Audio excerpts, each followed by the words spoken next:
Take two. Out of every single LEGO Star Wars piece of media, what is the worst thing to list off and categorize from a worst to first? And this might not be the answer, but it's surely somewhere up there, and that's all of the LEGO Yoda minifigures. 3 years ago in 2019, a video was uploaded on this channel talking about every single LEGO Yoda minifigure. I now realize not only was I dumb when making that video, but I was also stupid and not knowing that there was more than the 9 or so figures that I talked about. There are actually 18 unique individual LEGO Yoda minifigures. 18! I am now the most qualified individual on this flat earth to talk about and rank every single LEGO Yoda minifigure. And I mean only minifigures. I'm not talking about plushies or brick-built ones, brick heads. I'm not going to talk about pins or magnets, no trading cards, no posters, none of it. I would, however, like to add the 2 Baby Yoda minifigures to have a nice round 20 list. Before you get all upset and tell me that Grogu is not a Yoda character, what are you doing? Why are you so stupid? Baby Yoda is not really Baby Yoda! I am aware. I will make an addendum to the title. Worst to first, every single LEGO Yoda species character. There. Even though it's definitely not the worst first Yoda video. With all of that out of the way, the worst LEGO Star Wars Yoda minifigure is in fact Grogu.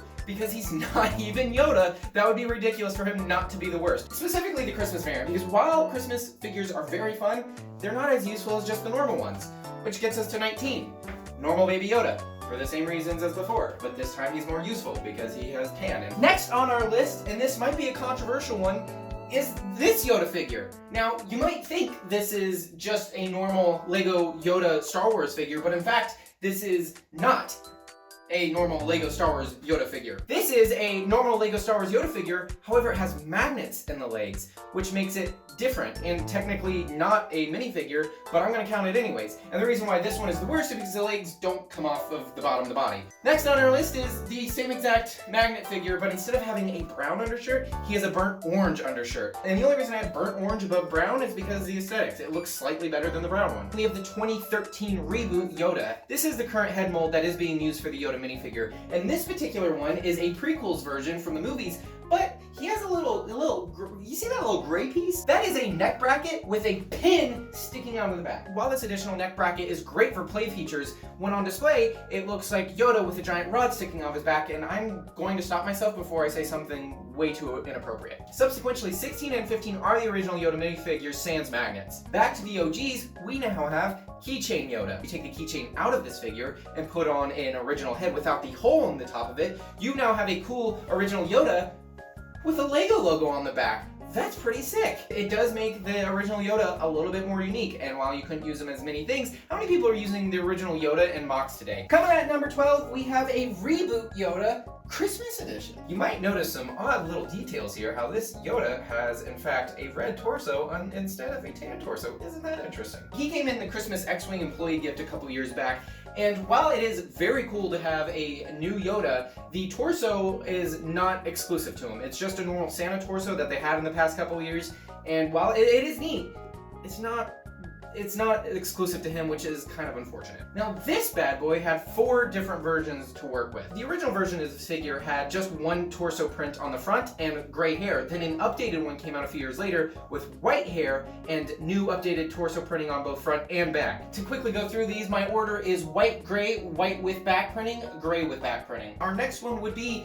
a reboot figure. Now, he might look familiar, and before you get too carried away, you probably think, oh, that's just the Yoda minifigure without the neck bracket. That's where you're not only wrong, but you are also stupid. See, this Yoda minifigure has a neat little quirk about it, where his head is a darker shade of green. Now, I don't know if this was a batch error, or he was purposely done like this. However, it's very frustrating. Before now, the only original Trilogy Yoda out there was the original ones from 1999.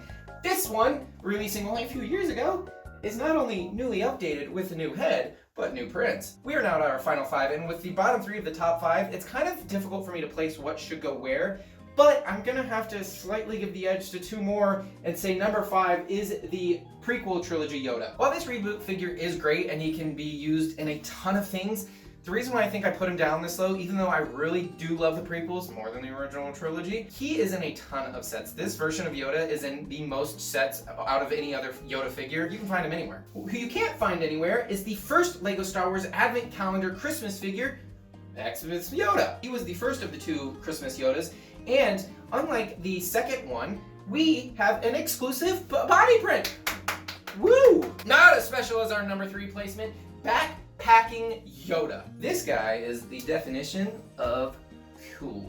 Not because he's a unique figure with a pretty fun design. No, it's because he's taking a gap year from college to go tour the galaxy. Do you see the little buttons in his bag? And an exclusive matte print? Cool. Now this minifigure is special in a variety of ways, not only due to his unique print on the torso, but in how you obtained one of these figures. The way to do it was not necessarily easiest. First of all, you had to be alive in the year 2013, and apparently there are a lot of babies that have been born since then, so you're all screwed. And those that couldn't make it to New York in that 2013 time slot for the weekend that it was released, you are also screwed, i.e. me. Not only did you have to be alive and cognizant and capable of making it to the New York Lego store and Rockefeller Center on a very specific weekend, you also had to have the money to buy a Lego X-Wing at the time to get this minifigure.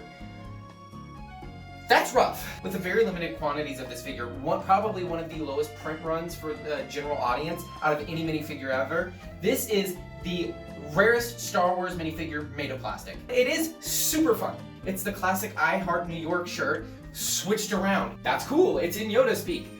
Fun. For those wannabe Yoda connoisseurs out there, there were two versions of this figure, a gray-haired version and a white-haired version. And for the same reasons I stated before, I think the gray-haired version's better, but also the white kind of blends in with the fully white back torso with no printing on it. The one version of the figure was passed out in bags that you got when you bought the set X-Wing. The other version came in a very special Lego cube of a New York street with a Yoda in it with these little cool printed tiles of the news with Yoda on the news, and I really want this thing and I'm never gonna get it, but regardless, that is the worst to first Lego Star Wars Yoda minifigures list. If you think I'm wrong, well, I'm not wrong, but if you'd like to try to prove me otherwise, comments are down there for a reason.